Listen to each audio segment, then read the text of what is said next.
Amen. Amen. Nous sommes dans le livre des Psaumes, chapitre 18. Psaume 18. Psaume chapitre 18, verset 1er jusqu'à 8, je lis au nom du Seigneur Sauveur, Jésus-Christ. Au chef des chantres, chef des chantres, du serviteur de l'Éternel, de David qui adressa à l'Éternel les paroles de ses cantiques.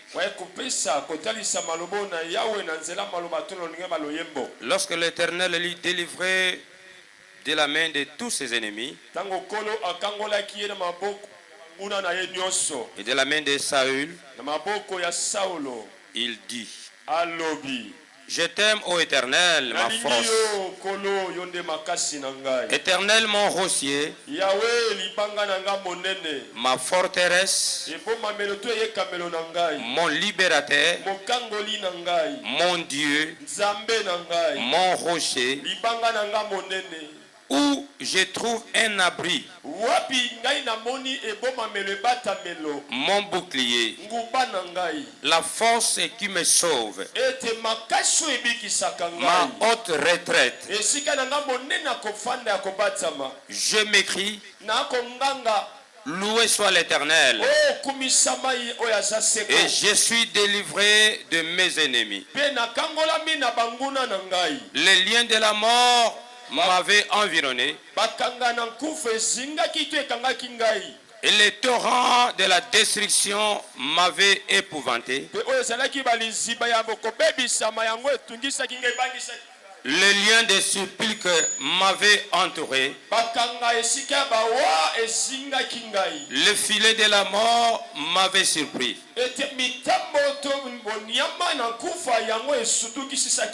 Dans ma détresse, j'ai invoqué l'Éternel. J'ai crié à mon Dieu de son palais. Il entendit ma voix et mon cri est parvenu devant lui à ses oreilles. La terre fut ébranlée et trembla. Les fondements des montagnes frémirent et ils furent ébranlés parce qu'il était hérité. Parce qu'il était hérité, c'est l'Éternel. Parole de l'Éternel. Amen. Alléluia. Que le Seigneur nous bénisse. Prenez place. Frère, vous allez vous justifier. On est ensemble avec la parole du Seigneur. Balance la main, dit gloire au Seigneur. Ça, c'est la prière. En d'autres termes, bien-aimés, c'est un cantique de David. David est en train de faire un cantique devant l'Éternel. Il est en train de dire et parler au Seigneur. Il est en train d'exalter les créateurs. Pourquoi il est en train d'exalter le Seigneur? Il se souvient de ce que le Seigneur a fait.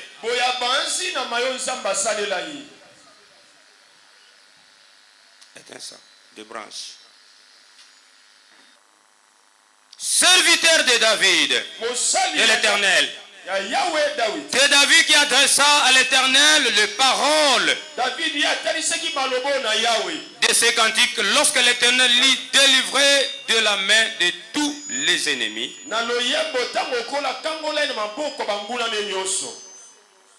Et de la main de Saül, il dit: Je t'aime, ô Éternel, ma force. L'Éternel, mon rocher, ma forteresse, mon libérateur, mon Dieu, mon rocher, où je trouve un abri, mon bouclier, la force qui me sauve, ma haute retraite. Je m'écris: Loué soit l'Éternel. Et je suis délivré de mes ennemis. Les liens de la mort m'avaient environné. Et les torrents de la destruction m'avaient épouvanté. Les liens de sépulcre m'avait entouré. Les filets de la mort m'avaient surpris. Quand, dans ma détresse, j'ai invoqué l'Éternel. J'ai crié à mon Dieu de son palais. Il a entendu ma voix. Et mon cri est parvenu devant lui à ses oreilles. La terre fit ébranler et trembla. Les fondements des montagnes frémirent. Et il fut ébranlé parce qu'il était irrité. Ça c'est l'Éternel bien-aimé. Une prière, un cantique adressé, dédié au Seigneur. Le but du bien-aimé c'était quoi? Pourquoi ce cantique a été dédié au Seigneur? David est en train de dédier ses cantiques voyant tout ce que le Seigneur a fait de lui. David bien-aimé est en train de dédier reconnaissant qu'il était dépendant. Il y a que les dépendants bien-aimés qui reconnaissent la grandeur de Dieu. Il y a que les dépendants bien-aimés qui se confient à Dieu. Il y a que les dépendants bien-aimés, ceux qui dépendent du Seigneur, qui ont confiance en celui-là. Que le Seigneur bénisse quelqu'un. Quel sera l'intitulé bien-aimé de ce matin? Nous avons parlé de la sagesse qui est Dieu. La sagesse qui est personnelle. Et nous parlons de la sagesse d'en haut. La haute sagesse.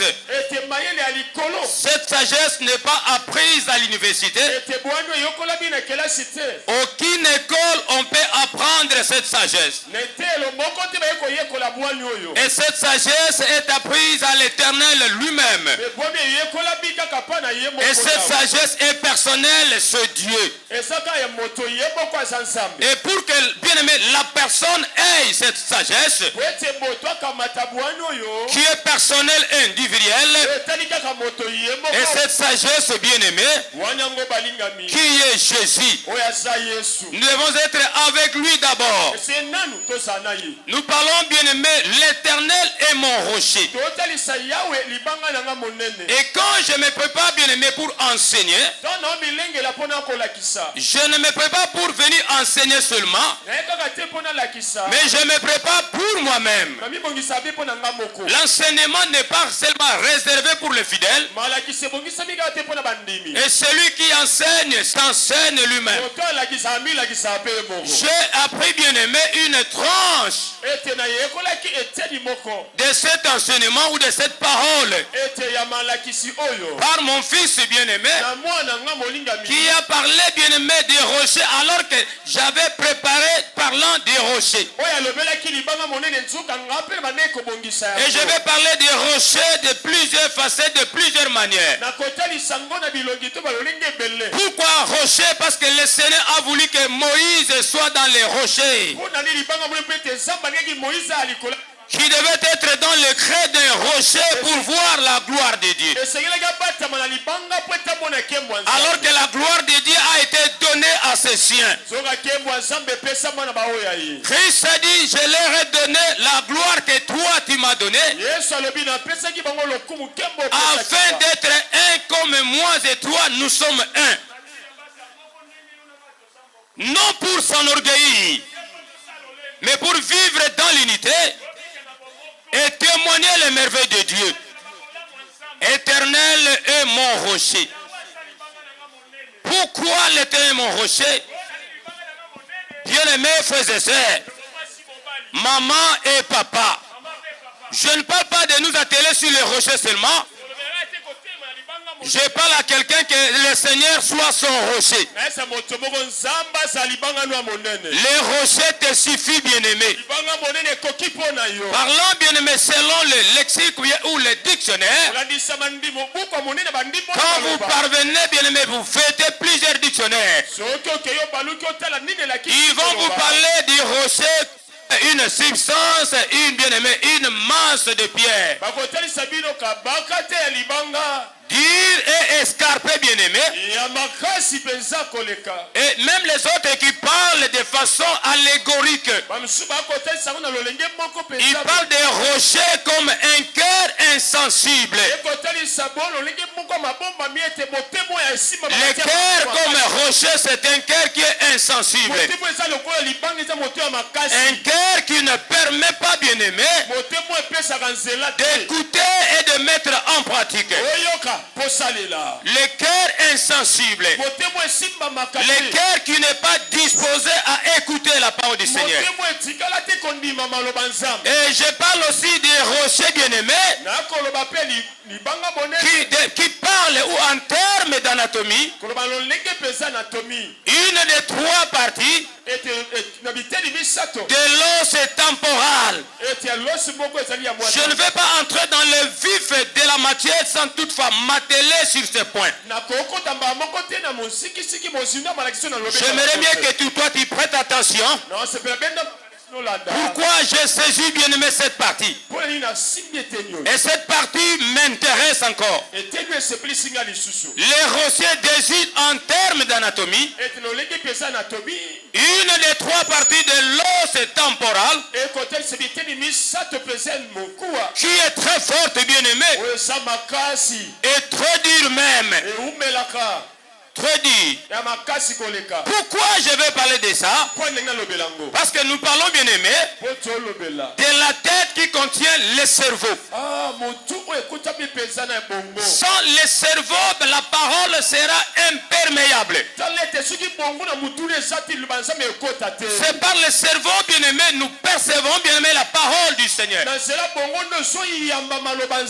Et bien aimé, frères et sœurs, c'est aussi si bien aimé. Au niveau de l'oreille, ça s'appelle comme l'écran. Et bien aimé, c'est là il y a le cerveau. Le cerveau nous permet de saisir. C'est le cerveau, bien aimé, lorsque la personne, l'individu, même les dirigeants, sa tête ne fonctionne pas. Et tout sera biaisé.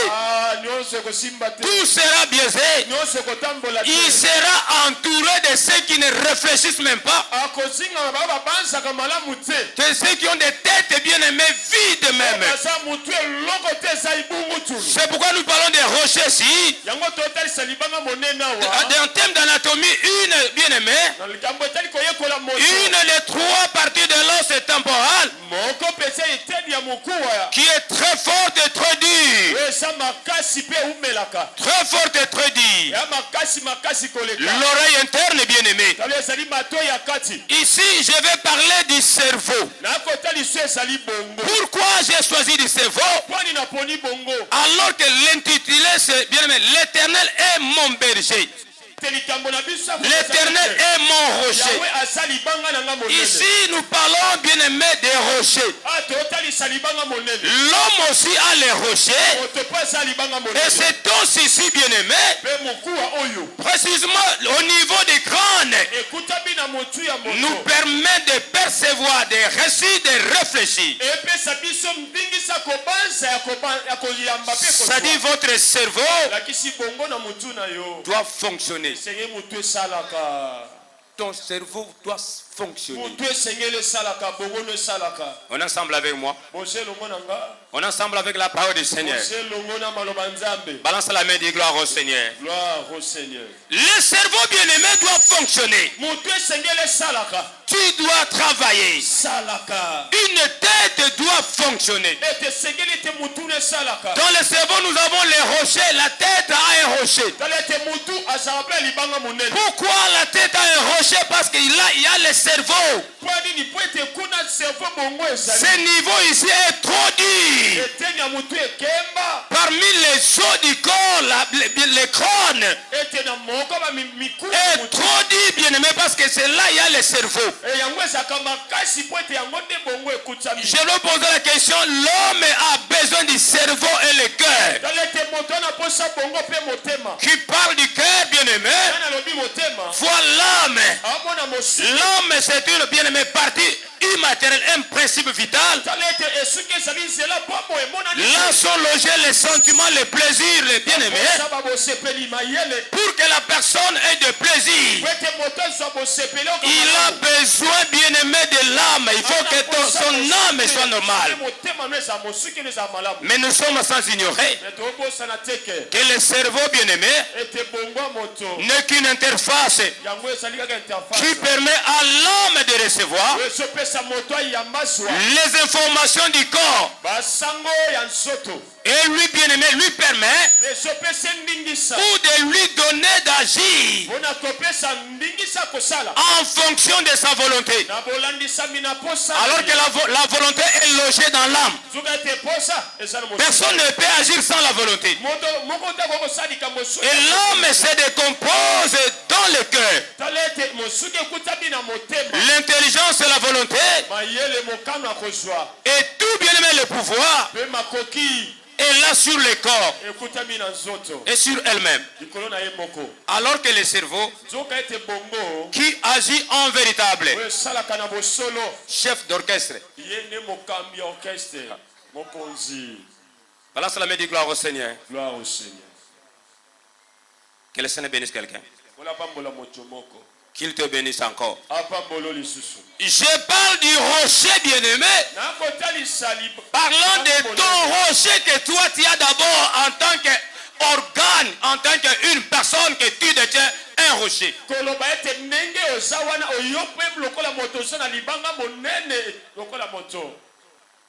Cet os-là, au niveau des crânes, plus dur, très forte. Là, il y a le cerveau. Alors que le cerveau agit, bien-aimé, en véritable chef d'orchestre, en envoyant plus, bien-aimé, des signaux au niveau de quoi?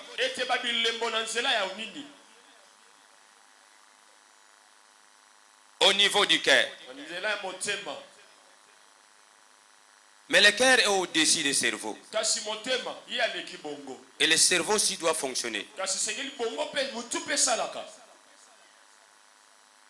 Le cerveau envoie les informations à 20% au cœur. Et le cœur aussi, bien aimé, c'est 80% au cerveau. C'est-à-dire, le cœur est la centrale de tout. Cela ne dit pas que le cerveau n'est pas nécessaire. C'est pourquoi nous disons que ces parties fonctionnent. Le parti du cerveau doit fonctionner. Pourquoi? Parce que là, il y a la mémoire. Je parle de la mémoire et non les mémoires. Moi, je ne parle pas de mémoire comme travail de fin d'études. Mais je parle de la mémoire comme bibliothèque. Que la personne a pour le raisonnement. Sinon, nous allons raisonner comme des petits enfants.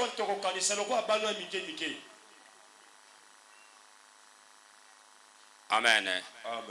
Qu'est-ce qu'il y a dans le cerveau, bien-aimé? Nous avons la mémoire. Nous avons la pensée.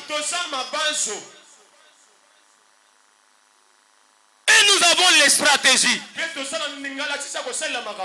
elles ne sont pas OK. Il faut que la tête d'une personne fonctionne. Dis à celui qui est à tes côtés, il faut que ta tête fonctionne. Parce que il faut que ta tête fonctionne. Les stratégies et les mouvements dépendent du cerveau. On est là? On est là? La parole,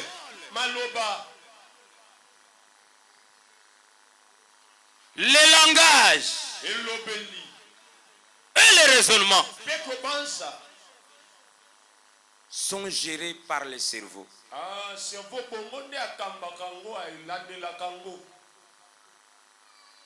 La parole, les langages et les mouvements sont gérés par les cerveaux. C'est pourquoi les gens sont bien aimés, ils trouvent bien aimés le temps de percevoir. Les rochers que l'homme a, ce n'est pas la pierre, mais c'est l'os. Le cerveau nous permet, bien aimé, parce que dans le cerveau nous avons la mémoire, dans le cerveau nous avons la pensée, dans le cerveau nous avons les stratégies et les mouvements, la parole et le langage. Les raisonnements sont gérés par le cerveau. Si vous avez un leader qui ne raisonne pas, ça serait difficile d'avancer. On est là? Les gens réfléchissent de manière terre à terre.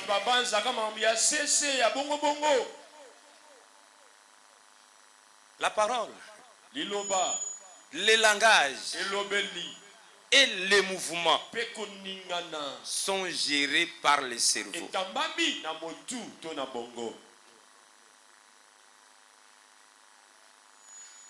J'avais rebroussé les chemins de la médecine parce que je voyais comment faire des opérations, ainsi de suite. C'est les plaies surtout qui m'ont fait partir.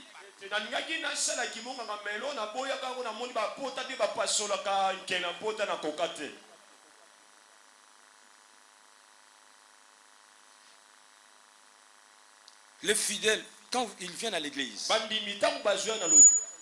est-ce qu'ils réfléchissent?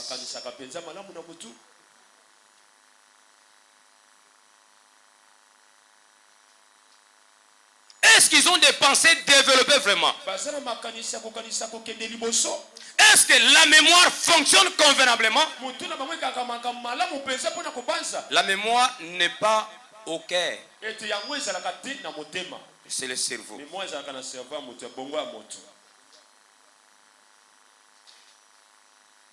Et cette parole vous intéresse? Balance la main, dis gloire au Seigneur. Vous allez constater, les églises et les gens sont trop faibles. Ils réfléchissent comme des petits enfants.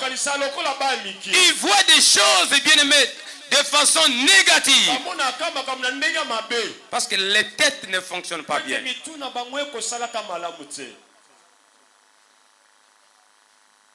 Comment doit-il saisir la parole si la mémoire est faible?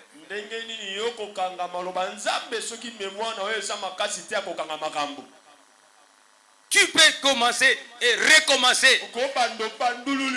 Les gens ne comprennent pas facilement.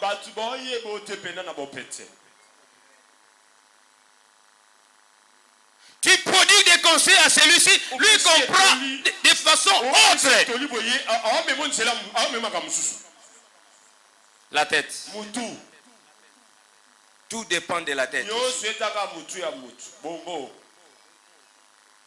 La tête. Reprends avec moi. La tête. La tête. La tête.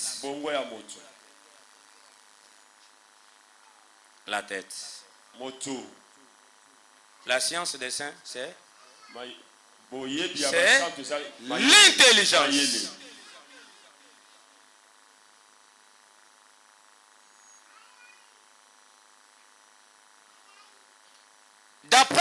texte si haut, bien aimé,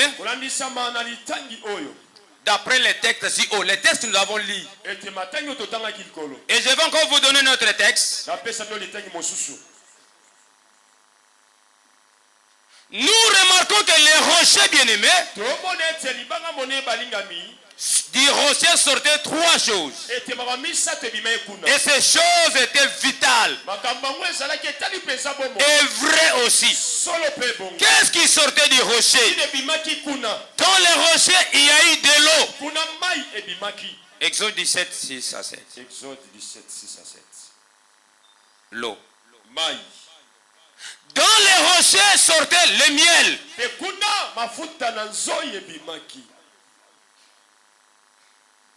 Deutéronome 32, 13. Deutéronome 32, 13. Et Juge aussi en parle.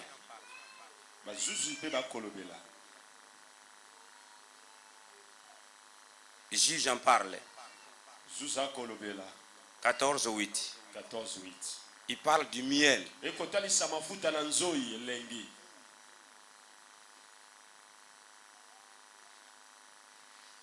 Juge parle du miel qui sortit du lion. Alors que le lion c'est Jésus. Il y a eu du miel dans les sèmes d'abeilles. Et ce miel ou cette sème devait être précieux, bien aimé, pour avoir du miel. C'est ce que Samson parle. Il utilisa comme l'énigme posant la question à ses parents. Et cette énigme a suscité des problèmes. Qui devait interpréter? Qu'est-ce qui sortait là-bas? C'était du miel. Du fort est sorti le tout. Du fort est sorti le tout. Bien aimé frères et sœurs, les lions, c'est lui le rocher. Et la deuxième chose qui sortait du rocher, c'était l'huile. Et l'huile, c'est dans Job chapitre 29, verset 6. Job 29, 6. Il parle des rochers qui produisaient quoi? L'huile. Les trois ici parlent du Saint-Esprit. L'eau, le miel et l'huile. Ces trois bien-aimés se rapportent du Saint-Esprit. On est ensemble avec nous. Balance la main de gloire au Seigneur. Le miel, l'eau et l'huile, c'est le symbole du mal du Saint-Esprit qui sortit du rocher. Que veut dire alors l'expression le rocher? L'Éternel est mon rocher. Jésus-Christ est mon rocher. Jésus-Christ est ton rocher. Aujourd'hui, bien-aimé, quand vous ouvrez vos oreilles, vous ouvrez vos postes télévisés et des radios, vous entendrez parler de beaucoup de choses. La mort, le meurtre, bien aimé. Il y a des destructions ça et là. Le diable s'élève. Mais je m'adresse aux fils et filles du royaume. Il faut que le Seigneur soit ton rocher. Ne te stationne pas seulement sur les rochers, mais que ces rochers-là soient tiens. Que les rochers soient tiens, bien-aimé. Que tu t'accapares du rocher. Mais maintenant, bien-aimé frères et sœurs, tu as besoin de tout ce qui sort du rocher. Qu'est-ce qui sort du rocher si ce n'est le miel? Qu'est-ce qui sort du rocher si ce n'est l'eau? Qu'est-ce qui sort du rocher, bien-aimé, si ce n'est l'huile? Et l'huile, l'eau Et le miel, c'est le Saint-Esprit. L'église a besoin du Saint-Esprit. Tu ne peux pas marcher, servir Dieu sans le Saint-Esprit. Tu ne peux pas craindre Dieu sans le Saint-Esprit. Tu ne peux pas, bien aimé, le servir avec puissance et autorité sans le Saint-Esprit. Alors que le Saint-Esprit provient du rocher. Il provient du rocher.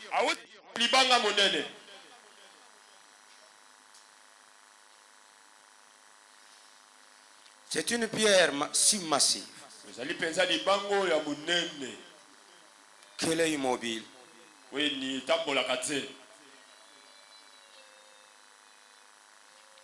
Suffisamment solide pour fournir une protection. Une forteresse pour la sécurité. Un endroit élevé où nous sommes à l'abri. Nous sommes à l'abri. L'abri de la noyade dans les eaux agitées. Bien-aimés frères et sœurs, papas et mamans, un abri, c'est un endroit où les gens bien-aimés cherchent à se réfugier, cherche à être bien-aimé protégé, cherche à être bien-aimé béni. C'est cet endroit-là que nous appelons les rochers. C'est un abri bien-aimé. Nous sommes sans ignorer que je disais le mot abri veut dire bien-aimé, un endroit où bien-aimé on cherche un refuge, un endroit de protection. Le mot abri quant à lui-même bien-aimé, il y a de l'autorité bien-aimé. La personne en qui nous voulons bien-aimé croire, en qui bien-aimé nous avons crié, à lui nous venons. Il est un abri. C'est une autorité. Son autorité ne peut jamais être bafouée. Il exerce son pouvoir. Il exerce son pouvoir sur ses siens. C'est pourquoi je voulais dire à quelqu'un, si un enfant ne reconnaît pas l'autorité de ses parents, c'est un rebelle. C'est un rebelle. Un enfant doit reconnaître l'autorité de ses parents. Cette autorité est naturelle, ça vient de Dieu. C'est-à-dire, le Seigneur est notre abri. Il détient l'autorité. Et cette autorité doit être exercée, bien-aimé, sur ses siens. Celui qui a l'autorité, c'est celui qui a le pouvoir. L'autorité, c'est l'exercice du pouvoir. Et celui qui exerce ce pouvoir-là, c'est un berger. Aucun berger ne peut chercher du mal pour ses brebis. Oh bien-aimés frères et sœurs, aucun berger ne peut chercher du mal pour ses brebis. Si bien-aimé, la brebis reconnaissent que non, le berger, il est en train de me châtier pour me détruire. C'est à ce moment-là, il ne sera pas la brebis. Il va chercher à quitter ou abandonner. Sa place ne sera pas la bergerie.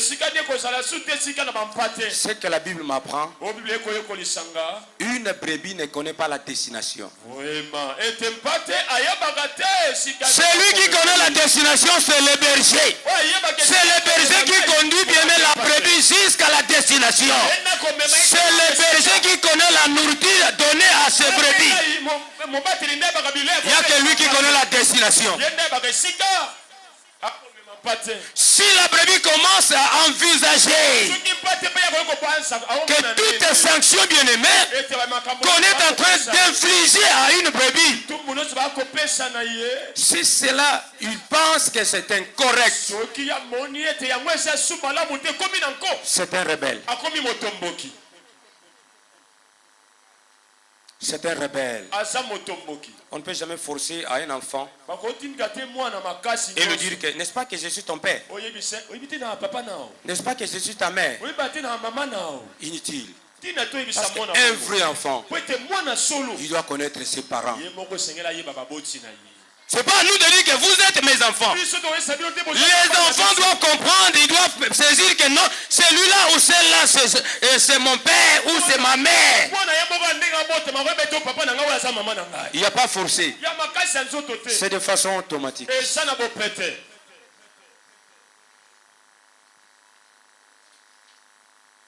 Un abri, c'est un berger, c'est un repère, c'est un instructeur.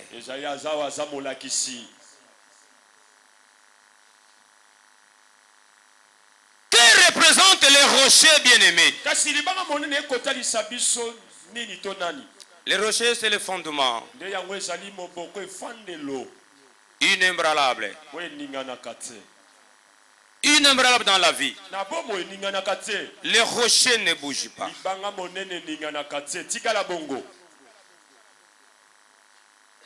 Les rochers est fermé.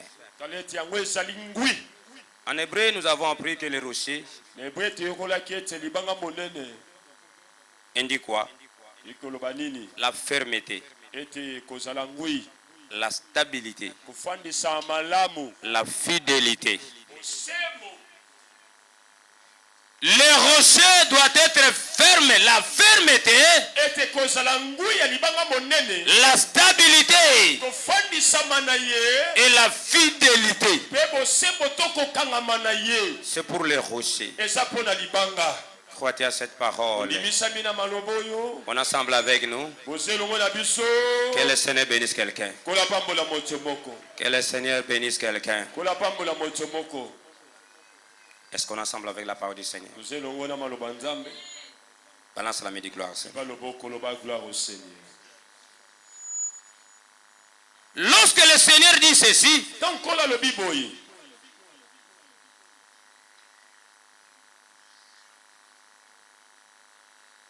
si ce rocher je bâtirai mon église. Là, je suis dans Matthieu 16, 18, même à 19. Matthieu 16. Jésus disait, c'est là pourquoi. En réalité, bien-aimé, qu'il serait lui-même le fondement.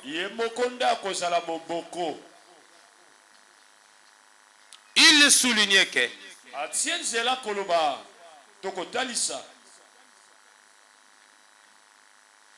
même Simon-Pierre n'était absolument pas quelqu'un qualifié pour l'être. Sur toi, Pierre, j'ai bâti mon église. Toi, tu es rocher. Je bâtirai mon église. Il voulait dire à Pierre que toi aussi, tu es faible. Il a donné notre prénom à Pierre, Céphas.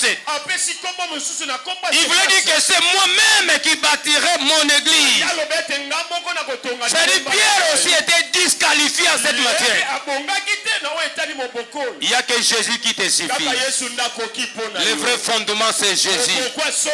Le fondement qui demeure. Le fondement qui est éternel. Le fondement des activités. Le fondement des affaires. Le fondement des ministères. Le fondement de toute activité. Le fondement du mariage. C'est toujours Jésus, bien-aimé. Il faut que Jésus soit le fondement. Un jour, j'avais constaté la sœur qui s'est mariée, au lieu de se comporter, au lieu même de porter des vêtements et des habits décents, valables pour le Seigneur, les habits valables, les vêtements décents. J'ai approché la sœur en question. Je la pose la question. Ma sœur, où est-ce que tu as ramassé cette habitude? Pourquoi as-tu changé? Elle est allée me dire plus loin Papa, mon époux m'exige. Mon époux insiste que je porte de tels vêtements. J'avais beau regretter. Jusqu'à quand, bien aimé, tu seras ignorante. Tu n'as pas seulement l'époux terrestre, mais tu as un époux céleste. Et cet époux-là est jaloux. Ne fais pas, bien aimé, la chose que l'époux céleste déteste. Si l'époux céleste déteste, si les rochers célestes détestent, si l'époux céleste déteste, et tu fais pour honorer ton amant ou pour honorer ton amante, eh bien tu n'iras pas plus loin. Tu vas échouer. Faut-il plaire à Dieu qu'aux hommes? Parce que les hommes peuvent changer. Un jour j'étais à la réunion. Je vois la sœur me chercher. J'ai dit à cette sœur, maman, toi tu ne t'habillais pas de telle manière. Ça c'est une manière païenne. Tu ne peux pas t'adapter à la mode. Le monde dit de fashion. À la mode. Qu'est-ce qu'ils disent? Qu'il est long. Mais la Bible nous dit ceci. Ne vous conformez pas au siècle présent, mais soyez transformés par renouvellement de votre intelligence. Il faut que la tête fonctionne. J'ai vu la sœur là-bas. Les pasteurs m'ont dit, papa, il y a une sœur de ton église qui t'attend là. Je suis sorti, j'ai vu la sœur bien aimée en train de pleurer. Elle me dit, papa, mon mariage est disloqué. Je me suis éclaté de rire. Elle me dit, papa, tu ris quoi? Mais toi, tu m'avais dit que tu es en train de plaire à ton époux. Toi, tu veux porter des vêtements que ton époux aime. Alors que l'époux aussi, c'est un frère. Ne vous fiez pas aux vos frères, des faux frères bien-aimés qui ne veulent pas les vrais fondements, qui sont là bien-aimés, comme les corbeaux, les renards. Ils sont à la recherche du fromage. Lorsqu'ils prennent le fromage, et il s'enfuit. Celui qui a un époux céleste, il sera fermé, il sera stable, il sera posé. Même si de gauche à droite il est secoué, mais lui sera fondé. Parce que celui qui l'a appelé, celui qui veut de lui, il est fixe et stable. Aujourd'hui, ce mariage est disloqué. Il y a les corbeaux et les renards. Bien aimés frères et sœurs, le renard n'a pas demandé, mais il veut seulement faire des éloges. Lui avait besoin du fromage que détenait le corbeau. Et lorsque le corbeau a lâché le fromage, le renard a pris le fromage à fui. Tout flatteur vit au dépend de celui qui l'écoute. Que le Seigneur te bénisse. Amen. Que le Seigneur te bénisse. Amen. Aujourd'hui, ce mariage n'existe plus. Je vous dis la vérité. Je te dis la vérité. Christ est le véritable fondement. Si Dieu et tu y as ce fondement, tu seras meilleur. Et tu seras heureux ou heureuse. Crois-tu à cette parole? Et cette parole t'intéresse? Et cette parole t'intéresse? Est-ce qu'il y a moyen d'acclamer la parole du Seigneur? Qu'on acclame la parole du Seigneur. Il y a même des gens qui peuvent te suivre. Tu peux lui donner l'adresse, même de loin, il va venir. Est-ce que quand vous serez ensemble, il viendra? Ceux qui t'invitent là-bas, le monsieur qui t'invite là, pourquoi il insiste d'aller là-bas? Pourquoi, bien aimé, il insiste d'aller là-bas? Il a un besoin.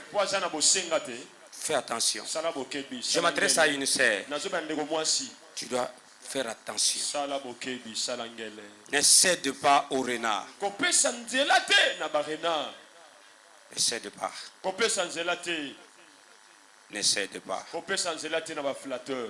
On est ensemble avec nous. Les caractéristiques, certaines caractéristiques bien aimées du Christ rocher. Je suis dans le livre de 1 Pierre chapitre 2 verset 7 à 8. Je lis. 1 Pierre 2, 7 à 8. 1 Pierre chapitre 2 verset 7 à 8. Suivez. 1 Pierre 2, 7 à 8. Allons donc pour vous qui croyez, mais pour les incrédules, la pierre était ceux qui bâtissaient et de l'angle et une pierre d'achoppement et un rocher de scandale. Il s'y heurte. Non, heurté. Ils se sont heurtés. Babetaki mabaku.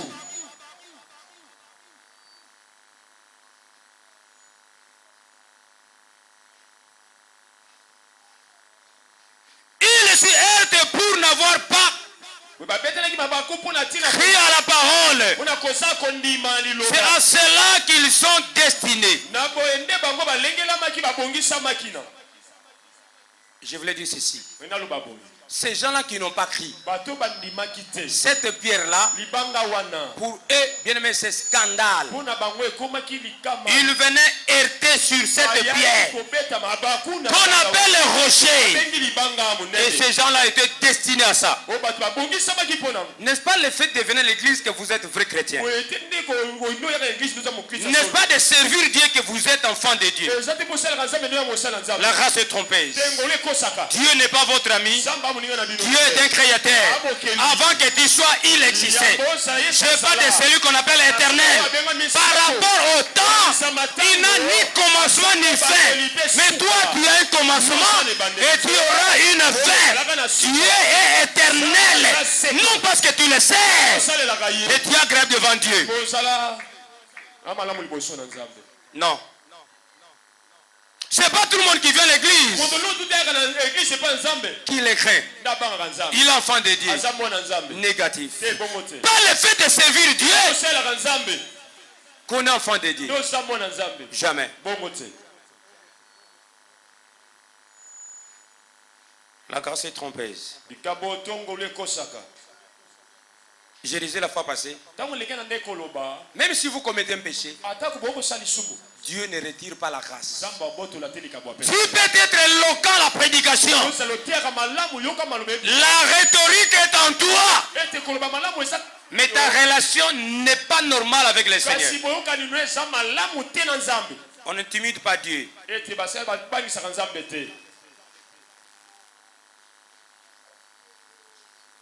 Il se heurte pour n'avoir pas crié à la parole. C'est à cela qu'ils sont destinés.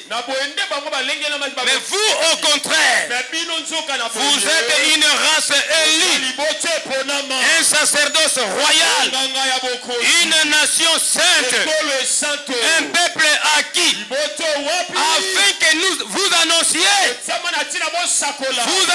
le vertu de celui qui vous a appelé des ténèbres à son admirable lumière.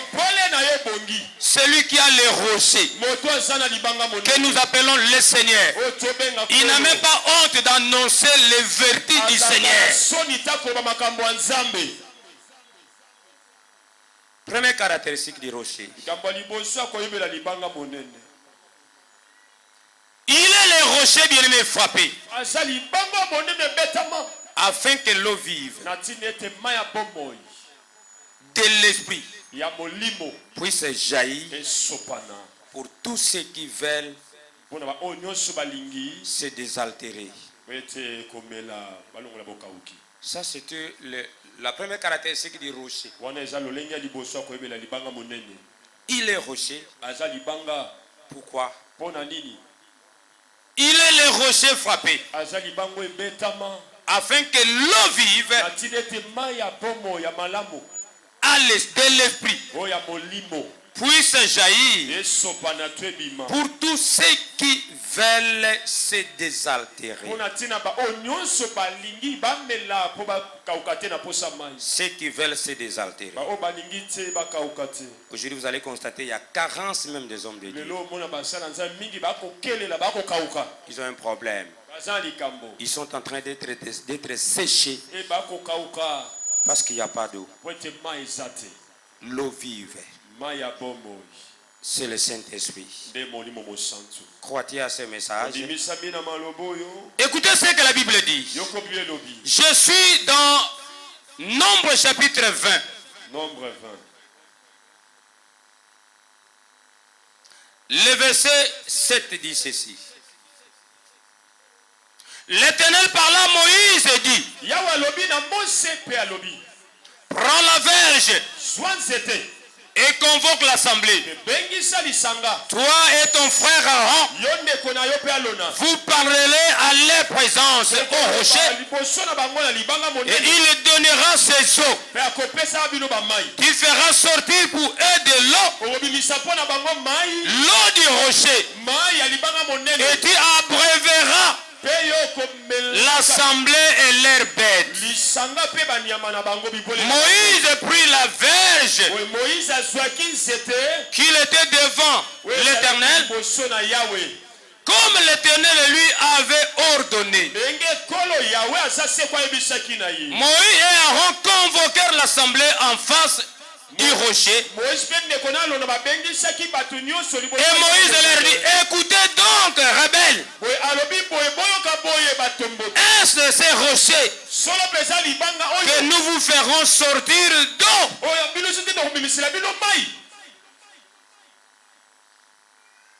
Dieu a dit ceci. Tu dois convoquer les anciens. Prends ta verge. Et cette verge te permettra. La verge, bien aimé, c'est le symbole du pouvoir. C'est le symbole d'inspiration. Tu diras au rocher.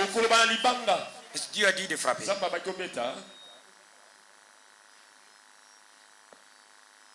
Est-ce qu'on est ensemble avec moi? Dieu a dit ceci. Prends les anciens d'Israël et tous ces peuples-là. Rassemblez-vous devant les rochers. Et tu parleras au rocher. Et le rocher va donner les eaux que ce peuple va abréger. Est-ce qu'elle a dit de frapper? Vous avez suivi le langage de Moïse là. Il dit enfant rebelle. Est-ce que Dieu a dit de frapper? Dieu a dit de parler au rocher. Mais la verge que toi tu as, Dieu n'est pas un Dieu de routine. Qui a frappé, bien aimé, les Jourdain et les eaux se sont fendus. Cela ne dit pas que c'est toujours la même verge que tu vas frapper sur les rochers. Tu dois seulement parler au rocher et le rocher sortira. Il va jaillir de l'eau et ce peuple boira. Il s'agit seulement de parler. L'homme de Dieu bien-aimé, le leader du Seigneur, il est un organe de perception et de conception. Tu dois dire à quelque chose et la chose va se réaliser. C'est comme un enfant de Dieu. Tel que tu es là, tu as aussi tout intérêt de parler au problème et les problèmes mettront fin. Parce que tu as le pouvoir. Tu as le pouvoir. Dieu n'a pas dit de frapper.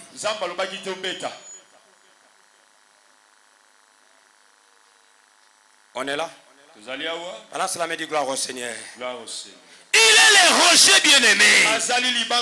Et c'est le rocher qui fut frappé. Et le peuple ombi. Parce qu'il y a eu de l'eau. Ça c'est dans Moïse. C'est Moïse qui en parle. Dans son livre. Le livre Pentateuque de Exode. Chapitre 17, verset 1er à 6. Qui t'a dit de frapper? Dieu a dit de parler. Libanga sanini ebimisa mai. Tu as besoin du Saint-Esprit. Tu n'as pas besoin seulement des rochers, mais tu as besoin des produits qui sortira du rocher. Tu as besoin du Saint-Esprit, sinon tu vas sécher. Sinon tu vas sécher. Même l'arbre ne peut jamais produire s'il n'y a pas la sève. L'arbre doit produire lorsqu'il y a la sève. Lorsque la sève, bien aimé, ne fonctionne pas, et cet arbre va sécher. C'est pourquoi tu n'as même pas envie de prier. Tu n'as même pas envie de servir. Et quand tu le sers avec orgueil et arrogance, tu le sers parce que tu as étudié, tu le sers parce que tu as la connaissance, tu le sers parce que tu as lu certains versets, et en toi il y a une carence. Le Saint-Esprit bien-aimé, c'est lui qui va t'aider d'aller plus loin. L'église a besoin du Saint-Esprit. Tu n'as pas seulement des rochers, mais tu as besoin de tout ce qui sortira du rocher. Le rocher sort le miel, les rochers peuvent sortir de l'eau, et les rochers peuvent sortir l'huile, et cela va servir à l'église. Va te servir.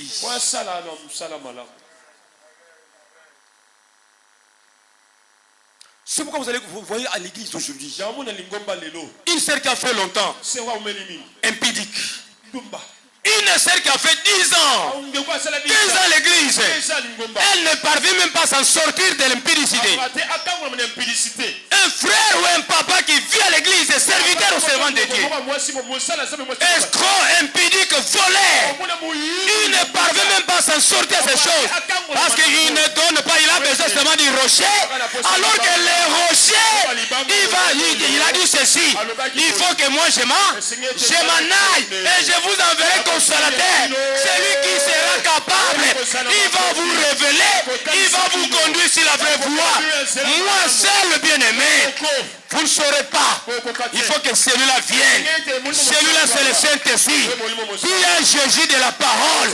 Mais pour avoir Jésus de l'Esprit, il faut le Saint-Esprit. Les occultistes ont Jésus. Bien aimés frères et sœurs, les sorciers parlent aussi de Jésus. Ils peuvent même citer ces noms-là. Je vous dis franchement, dans la Bible on parle de Jésus qui fut magicien. Mais ce n'est pas notre Jésus. Avoir ce Jésus-là, il faut donner accès au Saint-Esprit. Sinon ce sera un slogan.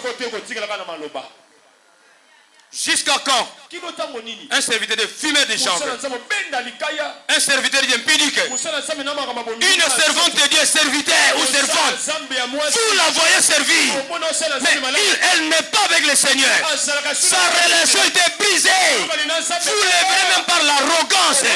La marche, sa marche même ne reflète pas la vie chrétienne.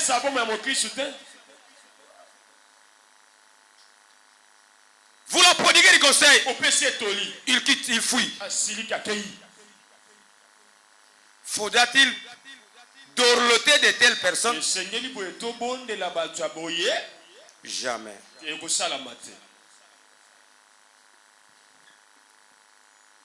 Vous voulez pourquoi c'est l'accoutrement? Elle te dira, la sœur là, vous ne l'avez pas vue. Vous n'avez pas vu cette sœur là. Pourquoi vous ne l'avez pas interdit? Vous me créez des problèmes, pourquoi? Une vraie sœur, dans sa bouche, cette expression